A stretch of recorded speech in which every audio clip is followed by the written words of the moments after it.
Hello students, today we are going to discuss on another topic of the menstrual cycle, that is hormonal regulation.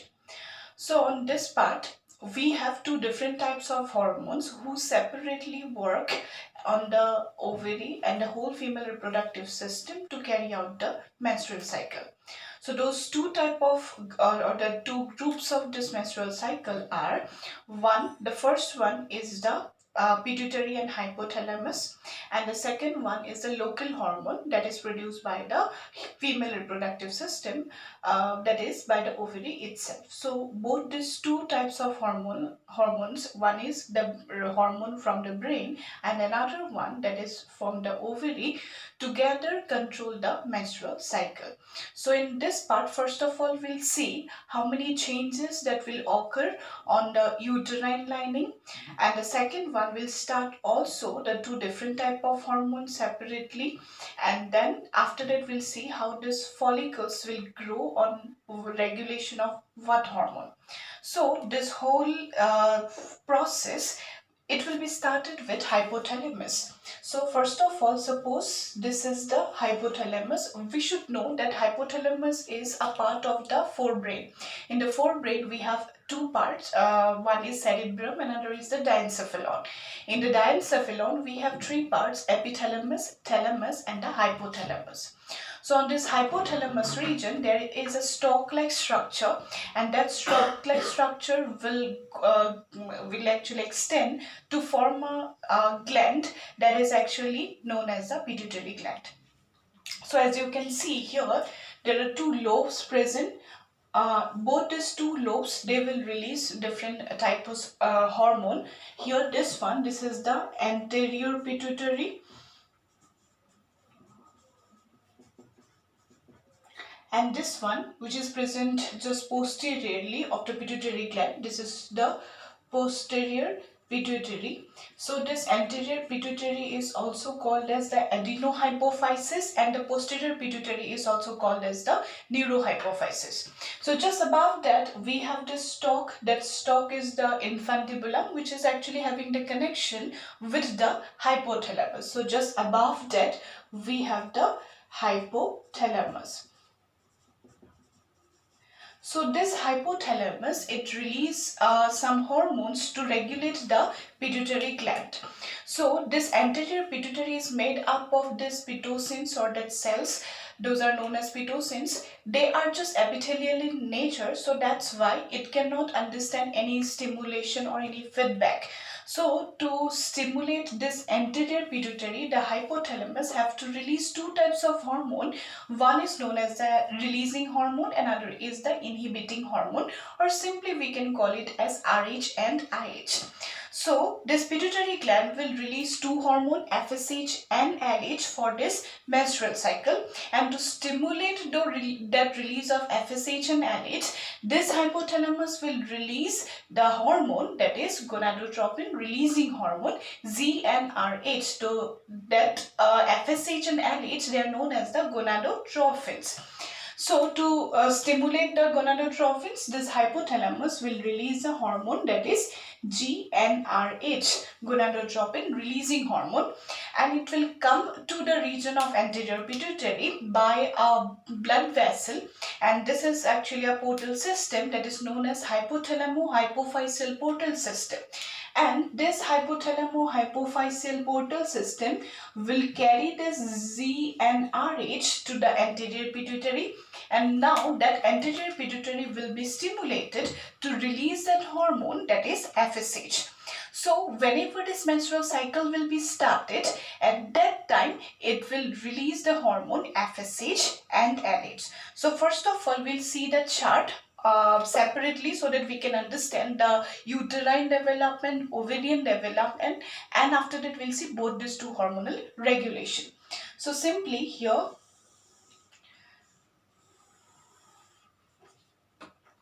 first of all, here on this x-axis we'll take the time period, and that time period will take in days. So this menstrual cycle is actually a 28-day period if you take just the normal, and after that it can vary also person to person. It can be from 28 day, it can extend to 35 day also, 32 days, any day it can be, but we'll take here that whole menstrual cycle is completed in 28 days. So here if it is the 28th day, then exactly on the middle, that is the 14th day, this is the first day. So first of all, here on this region we'll see the uterine development. Just above that we'll see the ovarian development. Here we'll see the local hormone, and here we'll see the another hormonal regulation, that is the ovarian regulation. So first of all, see what happens on the pituitary on the first day of menstrual cycle. First day up to third or fourth day of the menstrual cycle, what happened to the uterus? In the uterus, we know that there are three membranes, three linings, layers present. Outermost is the perimetrium, middle one is known as the myometrium, and the innermost is the endometrium. So that endometrium, due to the lack of the hormone progesterone, it cannot be attached to the myometrium, so that's why it starts to shed. So here you can see this endometrium. Suppose this is the endometrium lining. So due to the lack of the hormones, this endometrial lining start to shed. So on the third, fourth day, it completely shed from the uterine layer. So here what happens, in this time period there is no hormone present. Both the pituitary hormone and the ovarian hormone will be absent in that time period. So that's why the first day up to third day period, that period is the period what we can call it, this is known as menstrual phase, or simply we can call it menses. So here, due to the shedding of this endometrial lining, the blood vessel get exposed. So that's why the ruptured endometrium and the unfertilized egg will come outside the female reproductive tract, that is known as the menses or menstrual phase, that can extend from third to fourth day or fifth day also. After that, the next period, that is the proliferative phase or pre-ovulatory phase or preparatory phase, will be started.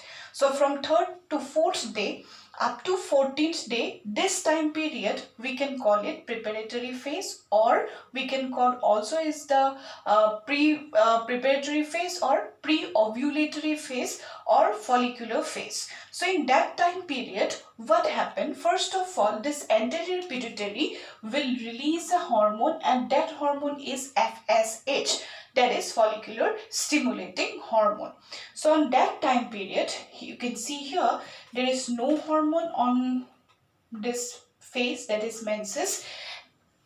After that, it start to release the anterior pituitary will start to release the hormone FSH. So gradually this FSH hormone will start to increase.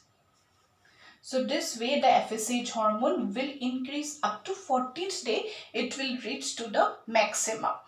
So in this time period, what is happening in the ovary and the uterus? See, in that time period, due to this hormone FSH, once again in the uterus, the endometrium lining will start to form. So endometrium lining will very thin in the first time period, and gradually it start to become more thicker and vascular. So in that time period, the endometrium lining will have the blood vessels also. So first of all, there are very small blood vessels, and gradually these blood vessels will be also convoluted like this, so that whenever the implantation process or that fetus will get implanted in the uterine lining, it gets a sufficient amount of nutrient and oxygen from the mother's body. So that's why this endometrium is prepared itself so that it can get ready for the process of implantation. So first of all, FSH will increase. In that time period, what happened inside the ovary, that changes we'll see in this row. So first of all, in the ovary already a number of cells are present. They are known as the oogoneal cell. So number of oogoneal cells are already present. So up to puberty, those oogonial cells get developed into primary oocyte. So those primary oocyte will now start to increase its membrane by the formation of numbers of granulosa cells.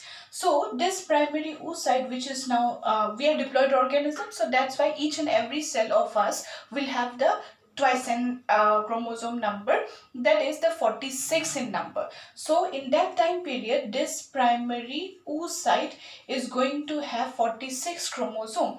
So this is known as the primary oocyte. Under the influence of this FSH hormone, this primary oocyte will start to have a layer, and that layer is made up of granulosa cells.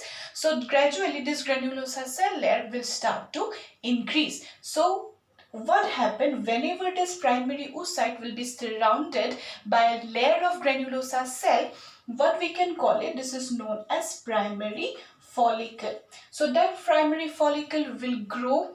First of all, it will have very little space in the structure, and gradually it start to increase the membrane number. And after that, it will develop at least 7 to 8 membranes around that. That will be cumulus ovorus. It will have theca externa, theca interna, basement membrane, then granulosa. Numbers of membrane will be formed. So gradually the numbers will increase, and whenever it is increasing, we can also see that there is a cavity developed inside the structure. So this primary follicle will mature to secondary follicle, and then secondary follicle will mature to tertiary follicle, and this tertiary follicle will be matured to the last matured state, and this is known as the Graafian follicle. So this Graafian follicle is formed exactly on the 14th day of menstrual cycle. It completely get matured. So whenever this Graafian follicle is been formed, at that time it is going to have the membranes. Outermost membrane is theca externa. Just beneath that we will have another layer that is known as theca interna. Just beneath that we have the basement membrane, as both the theca externa and theca interna, both these two layers are made up of epithelial tissue. Flat epithelial cells, we should also know that every epithelial cells layer that is lined by a basement membrane, non-cellular layer. So here also this non-cellular layer or basement membrane will be present just beneath the theca externa and theca interna. Just after that, we'll have numbers of granulosa cell, and those granulosa cells may be of 1 or 2 or 3, or it can increase.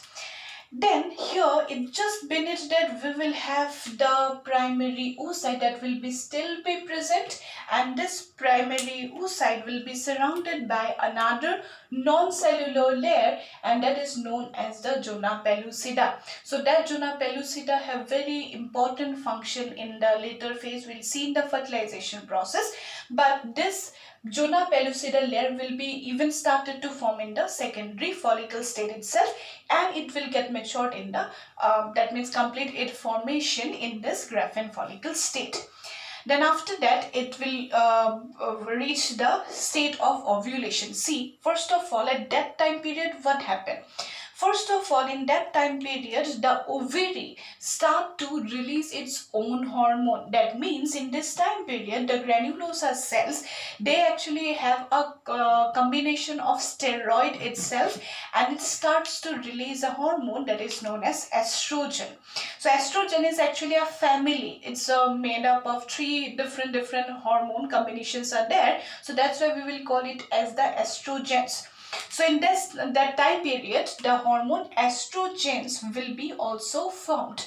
So whenever these follicles are formed, at that time the estrogen hormone will start to increase. So first of all, up to menses, there will be no estrogens. Whenever this follicle will start to form, at that time the estrogen level will also increase, and also it will reach the peak on the state when this that primary oocyte that will reach to the matured state, that is the Graafian follicle state. So this estrogen have an impact on this uterine membrane also, as well as the female body will develop some secondary sexual characters, and that secondary sexual characters will also be stimulated by this estrogen hormone. So this estrogen hormone will help in the development of the secondary sexual characters, as well as the formation or thickening of this layer, that is endometrial layer.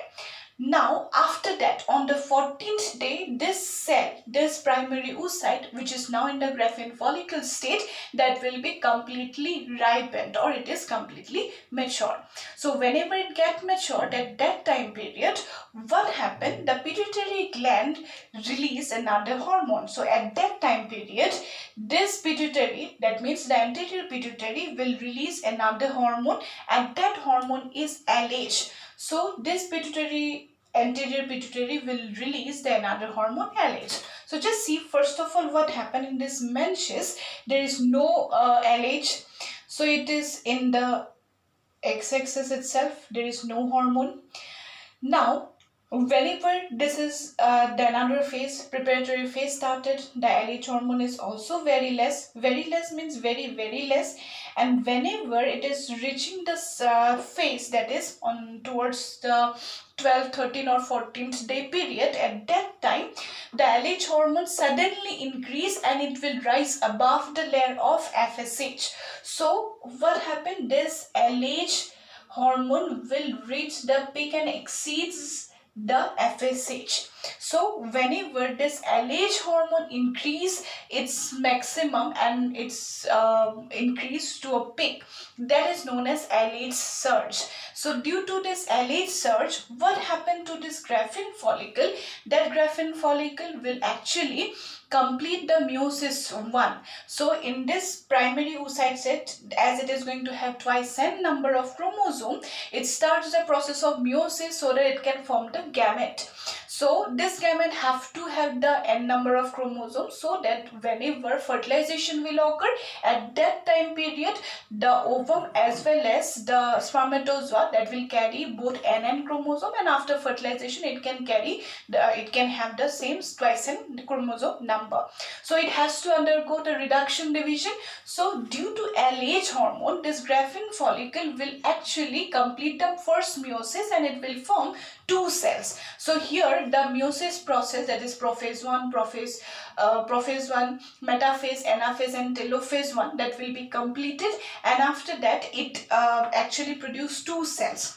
One cell, this is known as the secondary oocyte, which is going to have half of the chromosome of the primary oocyte, that is N or 23 in number, and the another cell that is known as the first polar body. So both these 2 cells will have only 23 chromosome number or N number of chromosome. So see what happens in that phase, that this Graafian follicle will rupture.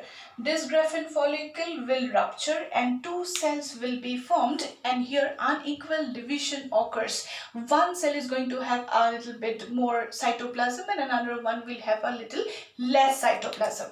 So this cell that will come outside, and that is known as the secondary oocyte. So that secondary oocyte will pop outside the ovary and it will be catched by the fallopian tube, and in the fallopian tube it will rise and it will go reach the site of fertilization, and that site of fertilization is ampullary ischemic region.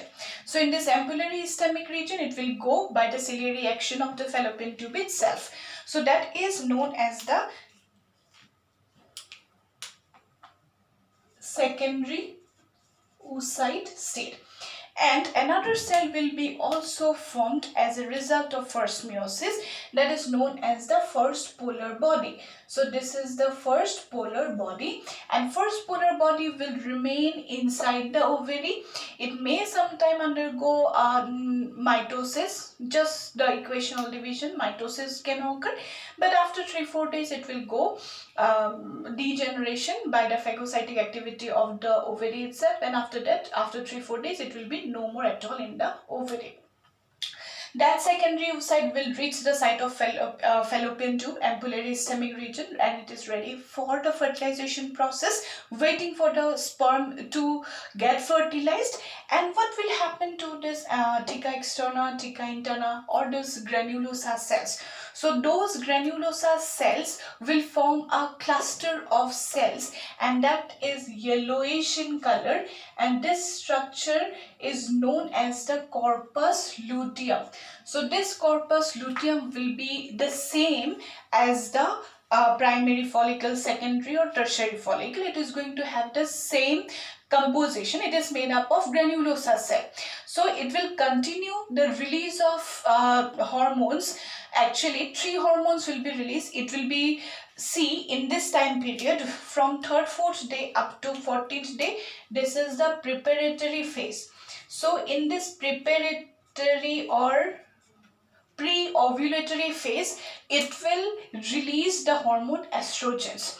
But now, whenever this Graafian follicle rupture and ovulation takes place, so this Graafian follicle, whenever it ruptures and produces this 2 cell, first polar body, secondary oocyte, then this phase, secondary oocyte, will catch by the fallopian tube, and this phase, when LH is maximum, that phase is known as ovulatory phase or simply ovulation.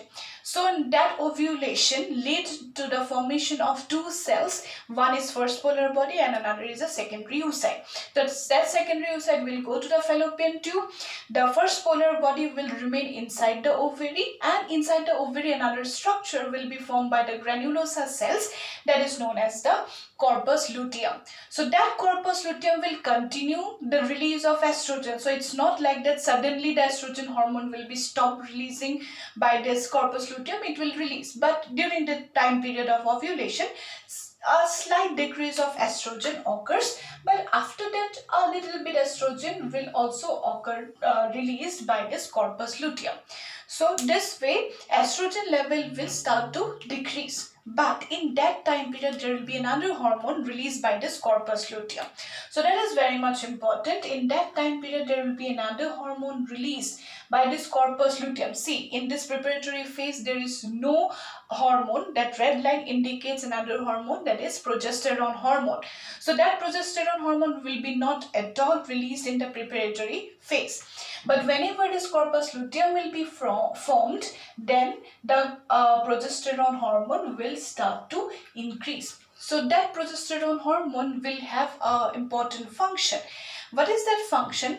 It actually allows this endometrium to retain its shape, structure, and still attached to the lining of the uterus, so that whenever the secondary oocyte will reach to the site of fallopian tube, if fertilization occur, then implantation will occur on the uterine membrane or to the endometrium. So this endometrium have to be remain in the uterine lining. So this uterine lining or that endometrium will be still retain its same structure in this phase. That is, this phase is known as secretory phase, or we can also call is the luteal phase, or also we can call it as the post-ovulatory phase. So in that time period, this progesterone hormone will increase, and this progesterone hormone is also known as pregnancy maintaining hormone. So in that influence of progesterone hormone, this endometrium will retain in the uterine cavity so that it can receive the fetus and carry out the implantation. And in that time period, secretory or luteal phase, the blood vessels will be also more and more vascularized, so that the blood vessel can be enough or sufficiently present so that it can carry out the implantation process. So due to the influence of this progesterone hormone, it actually helps the process of implantation. But suppose if fertilization do not occur, then what happened? This corpus luteum, actually have a unique function. First of all, corpus luteum will release 3 hormones. One is estrogen, which is continue on releasing in the preparatory phase as well as in the luteal phase. So it will continue the release of its hormone. another hormone that will be also released, and that hormone is known as relaxin hormone. Very much important, you should know. I will make a star here, and we should know this corpus luteum will release a hormone that is relaxin hormone. So what is the function of that relaxin hormone? See, in the process of fertilization, after fertilization, suppose the fetus get implanted, the embryo get implanted in the endometrium lining, the endometrium receive the fetus. Then after that, in any case, the fetus should not leave this endometrium lining. So that's why actually this relaxin is released, so that the uterine contraction, vigorous contraction of the uterus cannot occur. And suppose it get implanted, we don't want that the fetus will rupture from the endometrium, and after that suppose that individual will have abortion. We don't want it. So that's why what happened, that corpus luteum will release this relaxin hormone, so that the uterine environment will no more have contraction, or make the whole uterine environment it's pretty much good for the implantation process. So that's why relaxin hormone is released, so that the uterine contraction could not occur. So that's why corpus luteum will release the relaxin hormone. So it will release it. But then after that, in the secretory phase, suppose it is on the 21 day, 23, 24, 25, after that fertilization do not occur.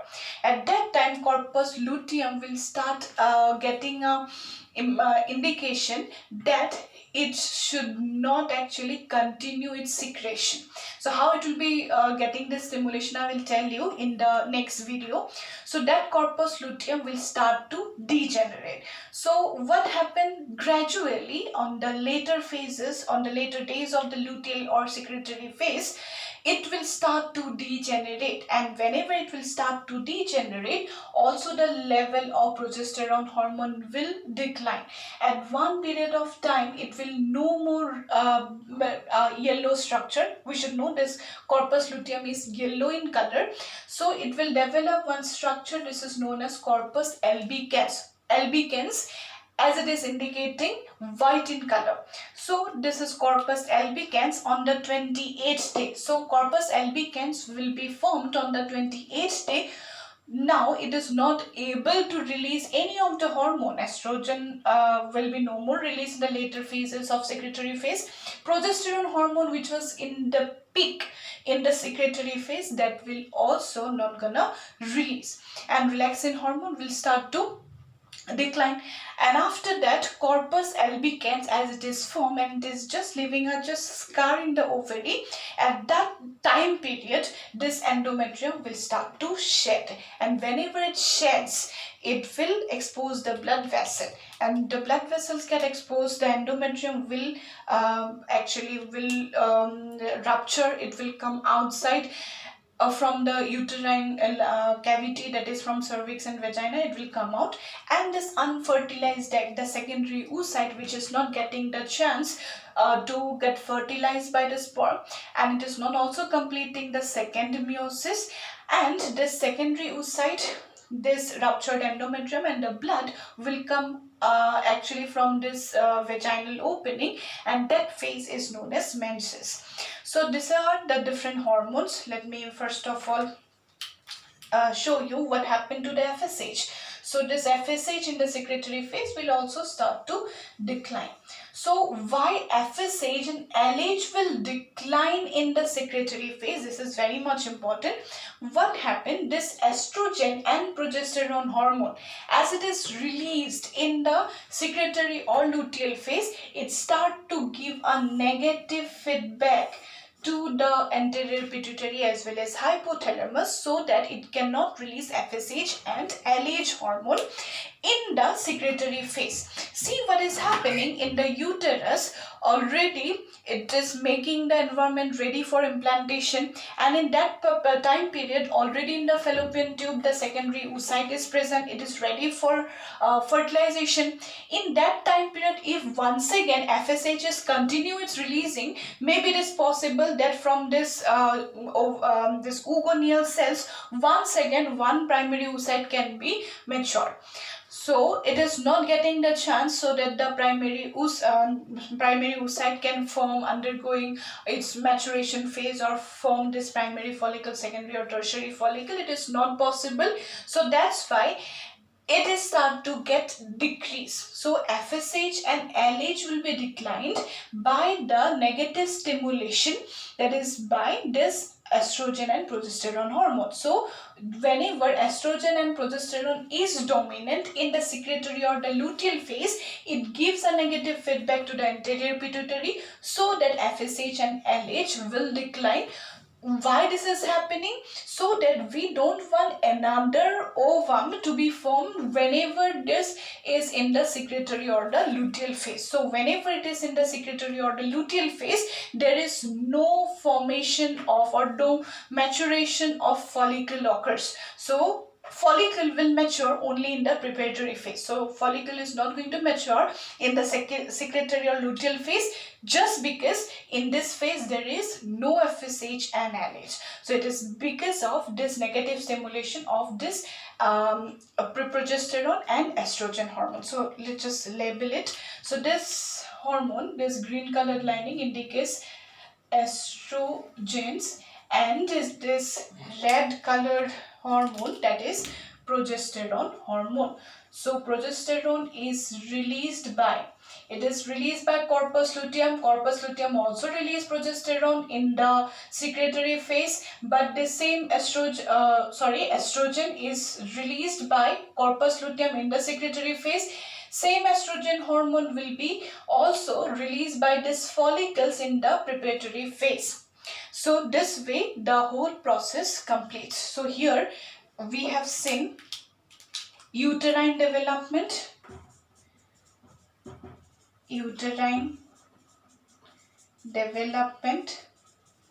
On this row we have seen the FSH. So this one, this is LH, this one is FSH. This is estrogen, this one is progesterone. So these hormones are released from the pituitary. So these are, we will indicate here, this is the pituitary hormones. Here the things that are being developed here, formation, maturation of the ovum, corpus luteum and all, here we will see these are the ovarian development. On this top we have seen the local hormones that is released by these follicles or corpus luteum. They are the local hormone, or we can call these are the ovarian hormone. So this is all about the hormonal regulation of the menstrual cycle. We have seen in this four different stages that how all these changes will occur inside the uterus, in the ovary, and both these two type of hormones separately. So that is all about the hormonal regulation of menstrual cycle. Thank you.